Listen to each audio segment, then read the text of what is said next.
Born from the ashes of 9/11 and funded by the CIA, one company built an AI to see everything and everyone. It tracks wars, borders, pandemics, and profits. Governments use it. Corporations depend on it. And most people don't even know it exists. This is Palantir, the most dangerous AI company in the world. September 11th, 2001. 4 planes, 2 towers, 3,000 lives lost, and one question burned into every intelligence report for the next decade. How the hell did we not see it coming? The US had all the data. Multiple agencies had pieces of the puzzle, but no one connected the dots. There was no single pane of glass. So Silicon Valley stepped in with an idea. What if we built software that could? Something that could sift through oceans of emails, surveillance footage, passport records, satellite images, and bank transfers, and find the next Osama before he booked a plane ticket. Enter Peter Thiel, the PayPal co-founder and libertarian philosopher in residence, who had just made millions by stopping credit card fraud with algorithms. Now he had a new idea. Use those same tools to stop terrorists. If anti-fraud tools can detect a stolen credit card, why can't we build tools to detect a stolen airplane? He called it Palantir, named after the all-seeing orbs in Lord of the Rings. A fitting name for a company obsessed with visibility and secrecy.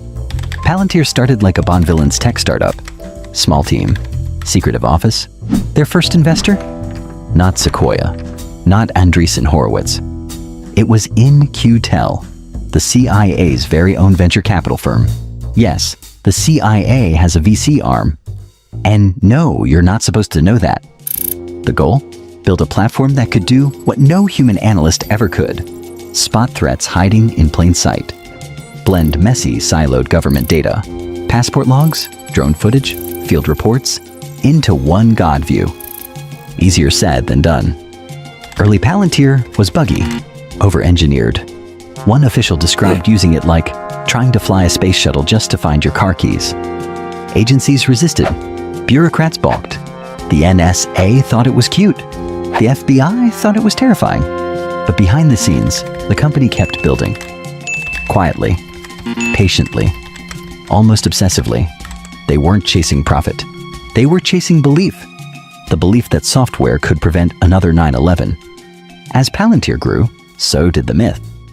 Inside the office, everything screamed, "We are not like other tech companies." No press allowed. Clients anonymized. Engineers were sworn to silence. If Google was a theme park, Palantir was a bunker. At the center of it all was Alex Karp, a philosophy PhD, wild hair, wireframe glasses. Looked like he wandered in from a Nietzsche book club. Thiel was the strategist. Karp was the monk. He'd lecture employees on the ethics of power. We're not in the business of surveillance. We're in the business of understanding.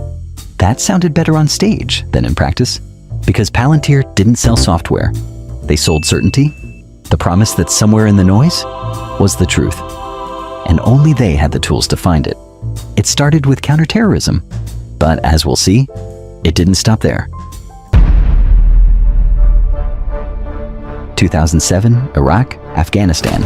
The US military was knee-deep in 2 wars and 10,000 spreadsheets. Intel reports were everywhere. IEDs were exploding daily, and commanders were drowning in dots with no way to connect them. Enter Palantir. Its software, codenamed Gotham, stitched together bomb data, insurgent networks, cell phone logs, satellite maps, all in one interface that actually worked. You could literally see the whole kill chain. And it looked like Google Maps. Special forces loved it. Analysts swore by it. Generals started requesting it. The Department of Defense took note. Palantir didn't just show you who planted the bomb. It showed you who bought the phone, who sent the money, who met with whom, when, and where. Now, Palantir built this technology to find enemies of the state.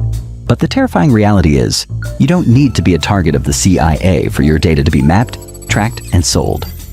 Right now, thousands of data brokers are collecting and trading your personal information, your full name, home address, and financial history without you ever knowing about it. And that is why today's video is sponsored by Incogni. This isn't just about spam. It's about safety. Scammers use this data for identity theft and stalkers can literally buy your address to find where you and your family sleep. Scrubbing this data yourself takes years. Incogni does it automatically. You can see on my dashboard right now, they are actively forcing brokers to delete my profiles. They also just launched a massive new tool, the custom removal feature, on their unlimited and family plans. If you find your info exposed on a specific people search site, you don't have to wait. You just paste the URL, and Incogni's privacy agents will take care of the rest. They can't harm you if they can't find you. So, take your personal data off the market. Go to incogni.com/crayoncapital and use code crayoncapital for an exclusive 60% off. Again, that is incogni.com/crayoncapital. Code crayoncapital for 60% off. The link is in the description below. Protect yourself before your data ends up in the wrong hands. Now back to the video. The promise had become a product, and for once in military tech history, the troops wanted the new software, not because it was mandated, but because it might actually save their lives. But in Washington, if you're not invited to the table, you're probably on the menu. And Palantir was not invited. While soldiers were praising it on the ground, back in DC, things got ugly. Who the hell are these guys? No contracts, no clearance, no golf retreats? They're not in the club. Palantir had no lobbyists, no revolving door hires, no steak dinners with procurement officers. When the Army tried to award a $200 million intel contract to a legacy contractor, no competition, Palantir did the unthinkable. They sued. Yes, a Silicon Valley startup sued the US Army and won. A federal judge ruled that the Army had broken the law by refusing to even consider Palantir's software, even though soldiers were already using it in the field. The message was clear. Innovation wasn't optional anymore, but neither was controversy. By now, Palantir had proven itself in war zones. So the question became, what else could it do? Turns out, a lot. Immigration and Customs Enforcement signed on. The Department of Homeland Security followed. Soon, Palantir was being used not to fight terrorists abroad, but to track people at home. Software that once helped stop IEDs was now identifying undocumented workers, mapping social networks, predicting threat levels. This guy's cousin rented a truck near a known safe house, suggesting he may be a courier. Recommend detention. Translation: his cousin drives a Honda. Pick him up. Civil rights groups were alarmed. Immigrant communities felt surveilled. And inside Palantir, some employees started asking, is this what we signed up for? Internal letters leaked. Protests bubbled. One engineer resigned, saying, I wanted to stop terrorists, not deport families. But outside the office, contracts kept coming. More agencies, more money. The mission had expanded and blurred. Palantir was no longer just a counterterrorism company. It had become something else. A surveillance platform, a battlefield algorithm, a state-sponsored crystal ball, and it was just getting warmed up. By the late 2010s, Palantir had conquered war zones, outfoxed the Pentagon, and racked up contracts with nearly every three-letter agency. But there was one battlefield still untouched: corporate America. Not because Palantir didn't want in, but because, for years, they claimed they were above it. We don't mine user data like big tech. We build software for governments that saves lives. And that was true. Until they realized governments move slow. CEOs sign checks fast. Therefore, enter the pivot. Palantir launched a new product, Foundry, basically Gotham's friendlier, cleaner cousin. Still powerful, still scary. Just now in a buttoned-up suit instead of combat boots. Foundry integrates all your enterprise data, then tells you how to fire Dave from logistics. Suddenly, everyone wanted in. Oil giants used it to optimize drilling. Pharma companies used it for clinical trial pipelines.